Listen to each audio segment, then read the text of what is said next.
Hola y bienvenidos. Hoy vamos a hacer un análisis a fondo de un tema que nos toca a todos, la prevención del cáncer, pero con la información más reciente, las guías actualizadas a 2026.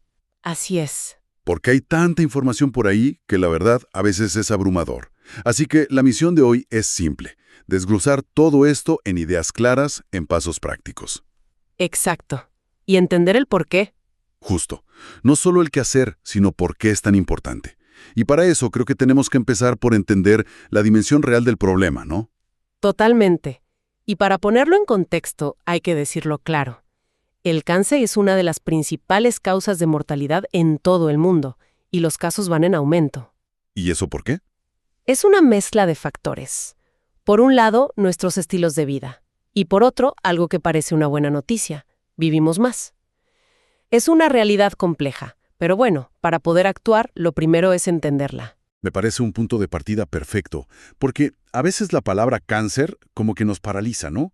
Pero si entendemos de dónde viene el riesgo, bueno, recuperamos algo de control. Precisamente. Así que, si te parece, empecemos con los números. No para asustar, sino para tener perspectiva. ¿Qué tan grande es este desafío a nivel global? Pues mira, los números son contundentes. A nivel mundial, el cáncer es la segunda causa de muerte. ¿La segunda? La segunda, solo por detrás de las enfermedades cardiovasculares. Para que te hagas una idea, en 2022, casi el 25% de todas las muertes, ¿Un cuarto? sí, una de cada 4 personas que fallecieron en el mundo fue por cáncer. Y como te decía, la tendencia global es al alza. Una de cada 4. Es una cifra que te obliga a detenerte a pensar. Es enorme. Lo es, pero, y aquí viene la parte esperanzadora, no todos son malas noticias. A ver, La supervivencia a 5 años ha mejorado muchísimo. En la última década que se analizó, en hombres pasó del 52 al 55% y en mujeres del 59 a casi el 62%. ok, eso es importante. O sea, aunque hay más casos, también somos mejores tratándolos. Exacto, los detectamos antes y los tratamientos son mucho más eficaces. Bien, esos datos de supervivencia dan un respiro sin duda. Pero ahora me pregunto, si dibujáramos un mapa del cáncer hoy, ¿cuáles serían los tipos más comunes? ¿A qué nos enfrentamos principalmente? Es una excelente pregunta. Si vemos a toda la población junta, hombres y mujeres, el cáncer más frecuente es el colorectal. El colorectal. Pensé que sería otro. Ese es el más frecuente en general. Luego le siguen los otros 3 grandes. El de mama, que es por mucho el más común en mujeres, el de pulmón, con un impacto tremendo todavía, y el de próstata, el número 1 en hombres. Esos son los 4 principales. Esos son los 4 grandes protagonistas, sí. ¿Y ese mapa cambia mucho si lo separamos por sexo? Sí, las diferencias son muy marcadas y es clave conocerlas. En hombres, el ranking es primero próstata, luego colon recto, después pulmón y vejiga. Ok. Y en las mujeres, la lista la encabeza el cáncer de mama, de lejos. Le siguen el de colon recto, pulmón y en cuarto lugar el de cuerpo uterino. Entender esto ayuda a enfocar la prevención. De acuerdo. El panorama global queda muy claro. Ahora, aterricemos esto. ¿Cómo se traduce todo esto al riesgo de cada persona? Porque es obvio que no todos empezamos en el mismo punto, ¿verdad? Exactamente. Y ese es un concepto fundamental hoy en día. La estratificación del riesgo. No se le puede dar la misma recomendación a todo mundo. Claro. Las guías dividen a la población en 3 grandes grupos. Primero, el de riesgo bajo. Gente de menos de 50 años, sin antecedentes de cáncer ni personales ni en la familia. Ok, esa es la base. ¿Cuál es el siguiente nivel? El riesgo medio. Aquí entran las personas de 50 años o más, pero que tampoco tienen antecedentes. En este caso, la edad por sí sola ya es un factor que nos hace prestar más atención. Entiendo. La edad como factor de riesgo. Y por último, el grupo de riesgo elevado. Aquí puede haber personas de cualquier edad, pero que cumplen ciertos criterios. Ya tuvieron cáncer, o tienen familiares directos que lo tuvieron, o algún síndrome hereditario diagnosticado. Un momento. Eso que mencionas me parece crucial, porque muchísima gente cuando oye cáncer piensa automáticamente en genética, en me va a tocar porque a mi familia le tocó. Sí, es un error muy común. Pero por lo que dices, la mayoría de los casos no vienen de ahí. Has dado en el clavo. Es una de las ideas falsas más extendidas. El cáncer es una enfermedad multifactorial, ¿Qué significa eso exactamente? que es el resultado de una interacción compleja entre nuestros genes y nuestro entorno, nuestro estilo de vida. Para que quede claro el dato, se estima que solo entre un 5 y un 10% de todos los cánceres se deben a un factor hereditario claro. ¿Solo un 5 a 10%? Es increíble. Eso quiere decir que en el día a día le damos demasiada importancia al factor genético y quizás subestimamos lo que podemos hacer nosotros. Totalmente. El 90 o 95% restante tiene que ver más con factores ambientales y sobre todo con nuestros hábitos. Y ahí, justamente ahí, es donde está nuestro poder de acción. Hablemos de eso entonces. Si la genética no es la principal culpable para la mayoría, ¿quiénes son los verdaderos villanos en esta historia? ¿Qué factores sí podemos controlar? El principal, y esto no ha cambiado, sigue siendo el tabaco. Es la causa evitable número 1 de cáncer y de muerte por cáncer. No hay discusión. Ok, el tabaco. Pero hay otro factor que le pisa los talones y que es muy preocupante: la obesidad. Ah, sí.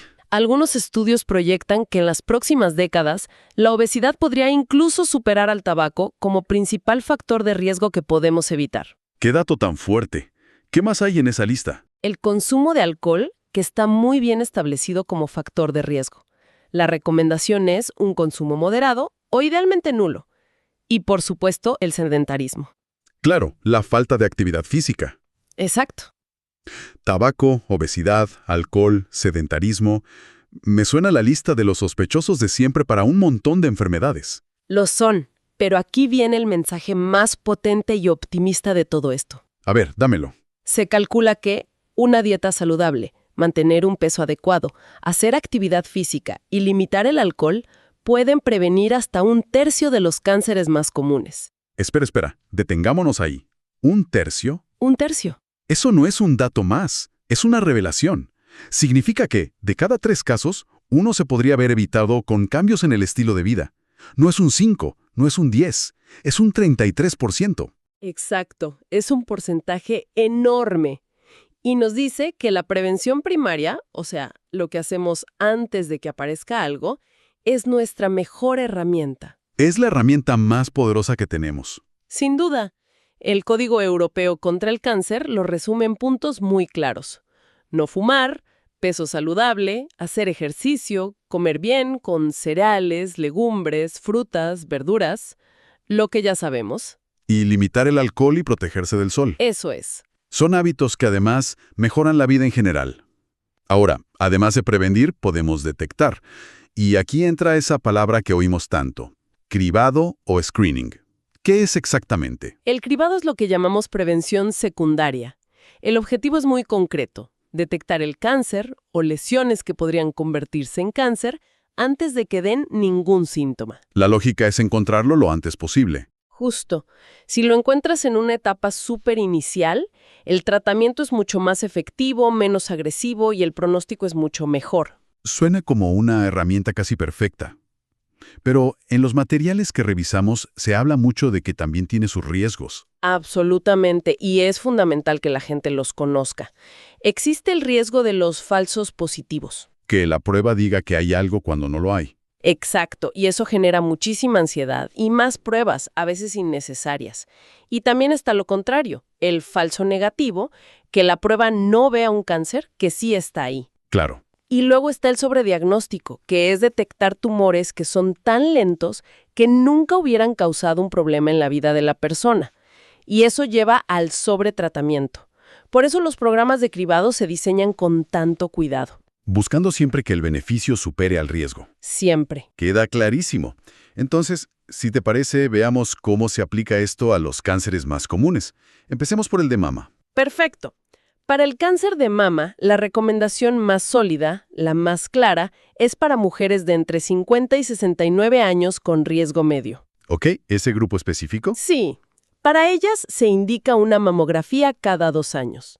Para otras edades, como de 45 a 49, se sugiere, pero la evidencia no es tan fuerte. ¿Y qué pasa con las de riesgo elevado? Ah, ese es el punto más importante. hay que identificar a las mujeres con riesgo elevado por antecedentes familiares o por mutaciones genéticas como las del BRCA. Ellas necesitan un seguimiento especial, mucho más intenso. Fascinante cómo en el de mama todo se enfoca tanto en la detección. Me pregunto si en otros tipos de cáncer la balanza se inclina más hacia la prevención pura y dura. Es una transición perfecta para hablar del cáncer de cuello de útero. Aquí la prevención primaria es la gran estrella. ¿A qué te refieres? A la vacunación contra el virus del papiloma humano, el VPH. Claro. Esa vacuna previene la mayoría de estos cánceres. Lo ideal es ponerla antes de iniciar la vida sexual. Y junto a eso, la protección en las relaciones y no fumar. Después ya viene el cribado. ¿Y cómo es ese cribado? No se recomienda antes de los 25. Y entre los 25 y los 65, las opciones son una citología cada 3 años o una prueba de VPH cada 5. Muy claro. Ahora, vamos con el más frecuente de todos, el color rectal. ¿Qué opciones tenemos ahí? Para el cáncer colorectal, en personas de 50 a 74 años hay 3 estrategias principales. La más común es la prueba de sangre oculta en heces. La que a veces te mandan a casa para hacerla, ¿no? Suena mucho menos intimidante. Exacto. Su gran ventaja es que no es invasiva y la gente la acepta muy bien.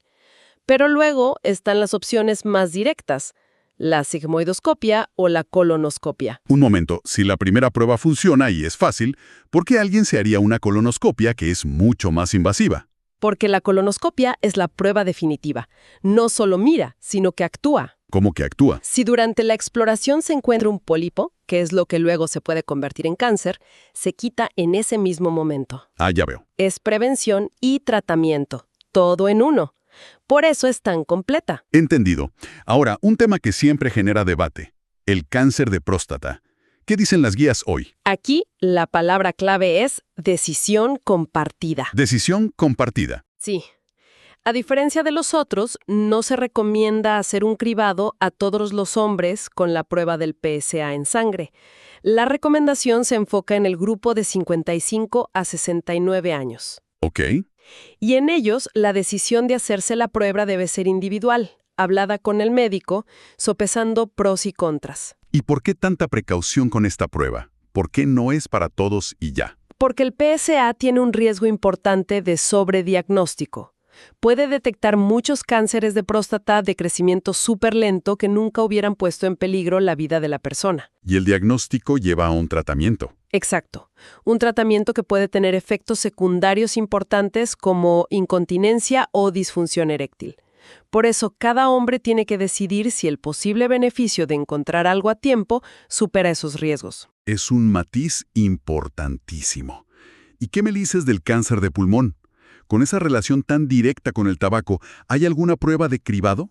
En el cáncer de pulmón, la prevención es la protagonista casi absoluta. Las cifras son abrumadoras. El 90% de los casos en hombres y el 80% en mujeres son por el tabaco. 90%. Es prácticamente todo. Prácticamente. Por eso, la recomendación más fuerte y efectiva no es una radiografía. Es ofrecer consejo y apoyo para dejar de fumar. O sea, la mejor prueba es no empezar a fumar o dejarlo. Exacto. Hoy por hoy no se recomiendan pruebas de cribado de forma general en la población. Nos queda uno muy común, sobre todo en lugares con mucho sol, el cáncer de piel. Así es. Para el cáncer de piel, especialmente el melanoma, nuestra mejor herramienta es la autoexploración. Usar la regla del ABCDE para los lunares. Asimetría, bordes, color. Diámetro y evolución. Exacto. Y en cuanto a prevención, es simple. Protección solar de factor 30 o más. Y ojo con esto, evitar las cabinas de bronceado. ¿Son tan malas como dicen? Peor. Aumentan hasta un 75% el riesgo de melanoma en gente joven. Es una locura. ¡Qué barbaridad! Y el cribado por un profesional solo para personas de muy alto riesgo. Perfecto. Hemos cubierto muchísimo. Para ayudar a que toda esta información se quede, si tuvieras que resumirlo todo en 3 mensajes clave, ¿cuáles serían? El primero, y para mí el más importante, es el poder inmenso de la prevención primaria. El estilo de vida. Nuestro estilo de vida. Recordar esa cifra del tercio de cánceres que se pueden evitar es fundamental. No fumar, comer sano, moverse, moderar el alcohol. Ese es el pilar 1, absolutamente.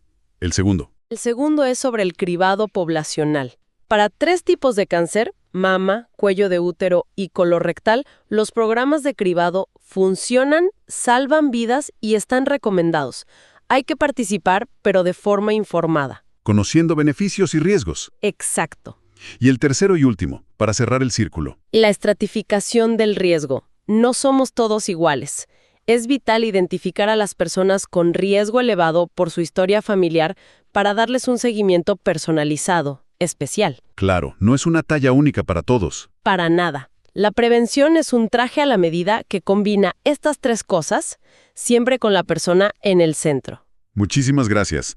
Ha sido una revisión increíblemente clara y, sobre todo, creo que empoderadora. Gracias a ti. Y para quienes nos escuchan, me gustaría dejar una última idea para reflexionar. Hoy hablamos de las guías actuales, que se basan en grandes grupos de gente. Pero, pensando en el futuro, con los avances en genética, en inteligencia artificial, ¿cómo creen que podrían cambiar estas recomendaciones? ¿Cómo sería un plan de prevención del cáncer hecho a la medida de verdad para cada uno de nosotros? Es una pregunta fascinante y sin duda es hacia allá donde vamos. Para más contenido como este, no olviden suscribirse al canal del Grupo Ángeles y estén pendientes para los nuevos análisis a fondo que vienen. Gracias por acompañarnos.